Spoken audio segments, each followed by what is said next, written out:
மழைக்காலம் தொடங்கியிருக்கு. பள்ளி பொதுவாகவே ஒரு மழைக்காலம் என்று சொன்னா நான் ஏற்கனவே சொன்னதுதான். நாம எந்தெந்த விஷயத்துல ஜாக்கிரதையா இருக்குன்னு எங்கிட்ட ஒரு செக்லிஸ்டே நம்ம கொடுத்துருவோம். அதனால சமீபத்தில் நடந்த நான் 10th 11th 12th தேதியை நான் அறிவிக்கும் பொழுது கூட சிஓஸ் மீட்டிங்கில் ஸ்பெசிஃபிக்காக இதையும் நாங்கள் சொல்லியிருக்கோம்.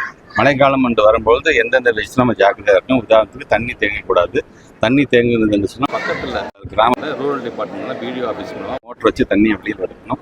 எங்கேயாச்சும் கிணறுகள் சரியாக மூடப்படாமல் இருந்தால் முறையாக அது மூடப்பட்டிருக்க வேண்டும் என்று சொல்லியிருக்கிறோம். கிளாஸ் ரூமில் இருக்கின்ற எலக்ட்ரிசிட்டி போர்டு சம்பந்தமாக எந்த லீக்கேஜும் இல்லாமல் முறையாக அதை பார்த்துக்கொள்ள வேண்டும் என்று சொல்லி இப்படி தொடர்ந்து அந்த ஸ்டாண்டர்ட் ஆப்ரேட்டிங் ப்ரொசீஜர்ஸ் நாங்கள் என்னென்ன சொல்லிக்கிறோமோ அதை முழுமையாக எங்கள் சிஓஸ் தொடர்ந்து அதை ஃபாலோ பண்ணிட்டு இருக்கேன். அதே தான் இந்த முறையும் நான் சொல்ல நான் கடமைப்பட்டிருக்கேன்.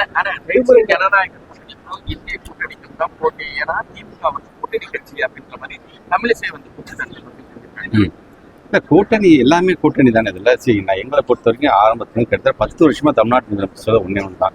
எங்களுடைய பலம் என்பது எங்களுடைய கூட்டணி தான். எங்களுடைய தோழமை கட்சியை பொறுத்த ஒவ்வொருத்தருக்கும் ஒவ்வொரு விதமான கருத்துக்கள் கொள்கைகள் கொண்டிருக்கிறார்கள் சொன்னாலும் நமக்கான பொது எதிரியாக இருக்கக்கூடிய ஐடியாலஜிக்கலி நமக்கான எதிரியாக இருக்கக்கூடியவர்கள் யார் என்பது நாட்டு மக்களுக்கு தெரியும். அவர்களை எதிர்க்க வேண்டிய ஒரு மிகப்பெரிய கட்டாயம் நமக்கு இருக்கிறதுனால நாங்கள் எல்லாரும் ஒற்றுமையாக ஒரு தோழமை உணர்வோடு எங்களுடைய வெற்றி என்பது கூட்டணி பலத்துக்கான ஒரு வெற்றியாகத்தான் பார்க்கும் ஏற்கனவே நான் சொல்லியிருக்கேன்.